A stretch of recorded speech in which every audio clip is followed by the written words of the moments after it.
तुम तो वही हो ना जो शहर छोड़ के गांव घूमने आए हो। हाँ तो गांव देखो, हमें क्यों देख रहे हो खड़े खड़े। काफी सुंदर है। क्या? मतलब गांव आपका। अच्छा, गांव मुझे लगा मैं। वैसे सुंदर तो हम भी है, पर हमें देखना वर्जित है। तो गांव देखो, हमें नहीं। रुको, हम्म। तुम सरपंच जी की बेटी हो ना, मीरा। कैसे पता? सुमंत ने बताया तुम्हारा नाम, मेरा दोस्त है। उस दिन देखा था तुम्हें सरपंच जी के घर, तो पहचान लिया बस। अच्छा। चलो, इधर जाना था ना तुम्हें। नहीं, ऐसे मेरे साथ मत चलो, अच्छा नहीं है ये। अच्छा, क्यों? तो फिर यहीं खड़ी होके बता दो। क्या? सरपंच की बेटी होके तुम्हें भी खेत पे काम करना पड़ता है। नहीं, हमारे तो बहुत नौकर है। मैं तो ऐसे ही आ जाऊं खेत में घूमने फिरने, अपनी मर्जी से, घर से बोर होके। वैसे हम गांव वालों को आना चाहिए सैर घूमने के लिए। तुम्हें क्या मजा आ रहा है यहाँ धूल मिट्टी में? मजा आ रहा है। यहाँ शांति है, साफ सफाई है, खूबसूरती है। क्यों, तुम्हें अच्छा नहीं लग रहा है? तो शहर आ जाओ कभी। पसंद तो है हमें शहर और वहाँ के लोग। मन तो बहुत है शहर की जिंदगी जीने का, पर क्या करे। लोग तो चांद पे भी जाना चाहते हैं, पर जा नहीं सकते ना, यूं ही। तुम्हारी बोलचाल तो बिल्कुल अलग है गांव से, पर बात करके जीसा तो लगा तुम्हारे साथ। अब हमें जाना चाहिए, कहीं कोई देख न ले मुझे तुम्हारे साथ बात करते हुए। बात करते देख लेगा तो क्या होगा? हमें बस डर है कि कहीं तुम्हारे कारण यहाँ कोई बवाल ना खड़ा हो जाए। पहली बार तुम्हारे यहाँ आया था, सोचा दोस्ती करके जाऊंगा, लेकिन तुम तो दुश्मनों जैसा बर्ताव करने लगी यार एकदम से। दोस्ती करनी है खूब करो, लेकिन गांव की छोरियों से दूर रह के करो। यहाँ आस पास तक कोई नहीं है, इसलिए इतनी बात कर पा रहे हैं। तुम्हारे शहर में क्या होता है बाबूजी हमें नहीं पता, पर यहाँ गैर छोरा छोरी आपस में बात करते हुए पकड़े जाए तो गोलियां भी चल जाती है और कत्ल भी हो जाते हैं। कहानी मसालेदार है तुम्हारी। एक्शन, ड्रामा, थ्रिलर सब कुछ है, बस रोमांस पॉसिबल नहीं है, यही कहना चाहती हूँ। मैं सब समझ गया। गांव के रूल्स रेगुलेशंस वगैरह वगैरह कह के इग्नोर करने का स्मार्ट तरीका है गांव की लड़कियों का। नहीं तो गांव में भी लड़का लड़की दोस्ती तो क्या, लव मैरिज तक करते हैं। बाबूजी दोस्ती हम भी करना चाहते हैं, इग्नोर नहीं कर रहे, पर दोस्ती के चक्कर में पड़ के जान दांव पर नहीं लगाना चाहते, ना आपकी ना हमारी। इसलिए जा रहे हैं घर। आप भी घूम फिर के अपने शहर चले जाना 2-4 दिन में। ऐसा भी क्या डर है जो खुल के सांस भी नहीं ले सकते? वैसे कल भी मैं इसी टाइम इसी जगह पे मिलूंगा। देखते हैं कितना इंटरेस्ट है आपको हमारी दोस्ती में। कोई फायदा नहीं है, घर चले जाओ।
क्या बताऊं क्यों आई।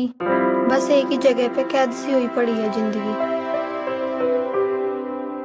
मन में बहुत सी परेशानियां उठा के आई। दिल में भी एक बोझ सा है। कहीं कुछ गलत तो नहीं हो रहा। तुम अपनी मर्जी से जो चाहे वो कर सकती हो, इसमें क्या गलत हो सकता है? पता नहीं, घर से जब आना नहीं चाह रही थी तो कुछ और बेचैनी थी, और अब यहाँ आ गई हूँ तो दिल में किसी और किस्म की बेचैनी है, जैसे कुछ बहुत बुरा होने वाला है। मुझे लग रहा है कि जो डर सुमंत को है और तुमने मुझे बताया वो सीरियसली तुम्हारे अंदर है। देखो, अगर तुम्हें अब भी यहाँ मेरे साथ होना सेफ नहीं लग रहा तो तुम्हें अभी जाना चाहिए अपने घर, और दोबारा मत आना। यही सही रहेगा। मैं नहीं चाहता कि तुम्हारे लिए कोई प्रॉब्लम खड़ी हो जाए। तुम्हारे साथ बैठ के मुझे सच में बहुत अच्छा लग रहा है गौरव। पता नहीं यहाँ से जाने के बाद मेरा दिमाग तुम्हारे बारे में इतना क्यों सोचता है। सच कहूं तो मैंने भी बाहर रहकर बहुत सारी लड़कियों से दोस्ती की है, पर उनमें से कभी किसी के साथ उतना खास एहसास नहीं हुआ जो तुम्हारे साथ रहकर हुआ है मुझे। बस हाय हेलो, मौज मस्ती, और या तो काम या बस टाइम पास किया करते थे। पर आज मुझे तुम्हारे साथ कुछ और ही फील हो रहा है, जैसे कुछ खोया हुआ सब वापस मिल गया। सुकून सा है अंदर मेरे एक। देखो गौरव, हमारी दोस्ती तो रहेगी पर सबसे छुपकर। ये किसी को पता नहीं लगना चाहिए, तुम्हारे दोस्त को भी नहीं तो बहुत मुसीबत हो जाएगी। ये मेरा गांव है, मैं यहाँ के लोगों को बचपन से जानती हूँ। किसी का कोई भरोसा नहीं। अगर कोई हमारे बारे में जान गया तो समझ लो कि हम दोनों की जान गई। ठीक है, मैं किसी से कुछ नहीं कहूंगा, तुम चिंता मत करो, भरोसा रखो। तो ये बताओ, तुम यहाँ रोज आती रहोगी? हम कुछ दिन तो यहाँ ऐसे ही मिल सकते हैं, पर फिर तो तुम चले ही जाओगे। हाँ, लेकिन मैं फोन तो कर सकता हूँ तुम्हें रोज। हाँ, ये तो सही आइडिया है। फिर मैं भी कभी आऊंगी तुम्हारे वहाँ घूमने, तब हम मिलेंगे दोबारा। ऐसे हमें किसी का डर भी नहीं होगा। हाँ तो फिर ठीक है, ऐसे ही करेंगे। अभी मुझे जाना है। बाय।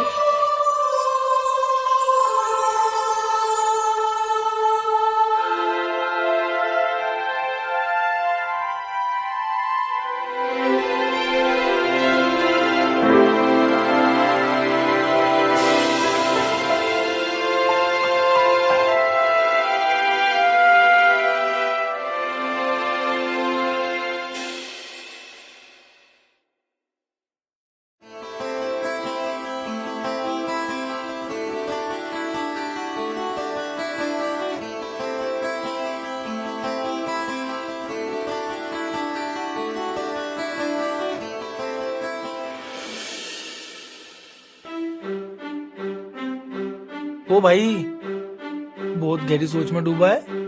कोई लड़की पटा ली गया अभी। क्या? मैं कह रहा कोई लोंडी पटा ली गया यहाँ भी। हाल तो तेरा लैला मजनू के ऋषि कपूर वाला दिख रहा। क्यों बे, जरूरी थोड़ी है कि हर बार मैं ही पटाऊं। क्या पता इस बार तेरे गांव की किसी छप्पन छुरी ने मुझे पटा लिया हो। हाँ सही है बेटा, बात तो तू चाहे जैसे घुमा ले, पर लग तो ऐसा ही रहा जैसे तू किसी लड़की के ख्यालों में डूबा हो। ऐसा कुछ होगा तो बेटा बता भी दियो, तेरे शहर पहुंचने का बंदोबस्त कर देंगे वक्त खराब होने से पहले। क्योंकि भाई मैं नहीं चाहता कि तेरा सर अलग बोरी में जाए और धड़ अलग बोरी में। अबे चिल भाई चिल, ऐसा वैसा कुछ नहीं होने वाला। मैं यहाँ किसी चक्कर में पड़ने नहीं आया। अच्छा। तेरे साथ मौज मस्ती करने आया हूँ। चल आज भी चलते हैं कहीं घुमाने। ले जा रहा है किसी नई जगह या नहीं, बता। चलो ले खड़ा, घुमा कर लाता हूँ एक नई जगह।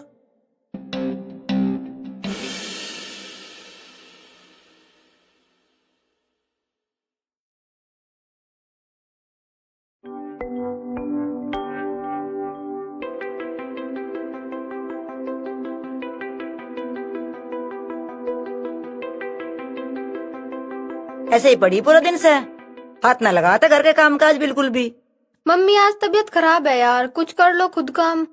क्या हो रहा, डॉक्टर के चली जा, दवाई लिया, पिताजी को बुला ले, वो लेके चले जाएंगे। ऐसे ही पड़ी रहेगी तो कुछ ना होने वाला अपने आप। मैं न जा रही डॉक्टर के, अपने आप हो जाएगा आराम। हाँ ऐसे हो जाएगा आराम, खुद डॉक्टर नहीं बन रही। पता नहीं क्या मर्ज बढ़ रहा तेरा।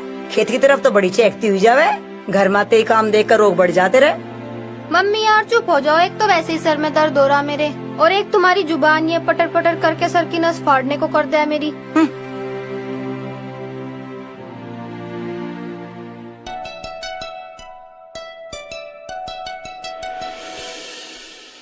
आज तक हमने जो भी काम किए हैं वो गांव वालों के हित में ही किए हैं।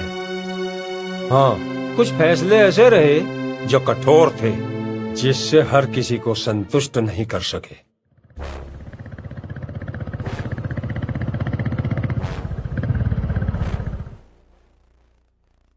गांव की इज्जत, मान, मर्यादा, परंपरा, जात पात, धर्म, इन सब को ध्यान में रखते हुए इस गांव के लोगों के लिए एक समान इंसाफ किया है। और अगर फिर भी आप लोगों में से किसी को शिकायत हो तो बताओ, उसका निवारण भी निष्पक्ष रूप से अभी और इसी पंचायत में करेंगे।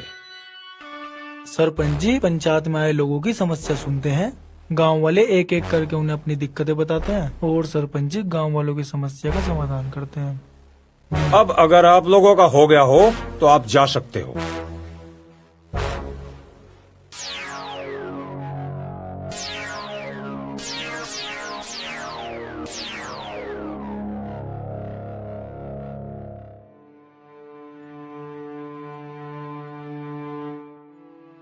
और छोरो, घूम आए गाँव, कैसा लगा? जी काफी बढ़िया है। भाई पहले जैसा अब कुछ कहाँ खास रहा गांव में भी, बस सब शहरों जैसी सुविधाएं हो गई। फर्क इतना है, शहर में भीड़ भाड़ और गांव में खुलेपन का। हाँ सरपंच जी, वो बात तो है, गांव में खूबसूरती आज भी इसी वजह से बरकरार है जो यहाँ शोर शराबा और भीड़ भड़कम नहीं रहता। आजकल बाकी गांव में रीति रिवाज भी सब शहरों जैसे होने लगे। सब मलिया मेट करके रख दिया आजकल के छोरा छोरियों ने। कोई हिसाब नहीं है कैसे क्या संस्कार होने चाहिए बच्चों में।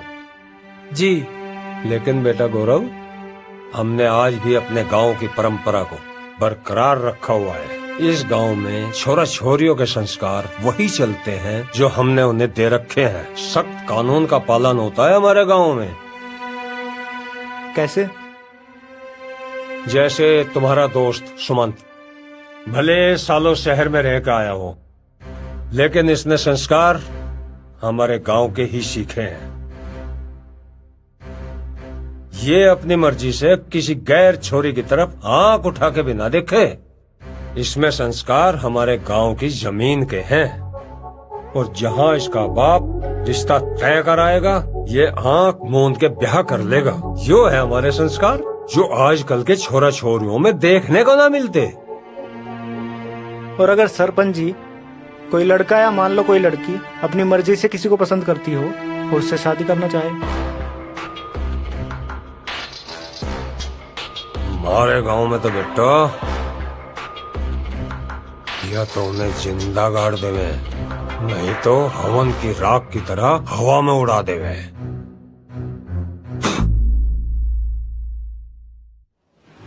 दोनों को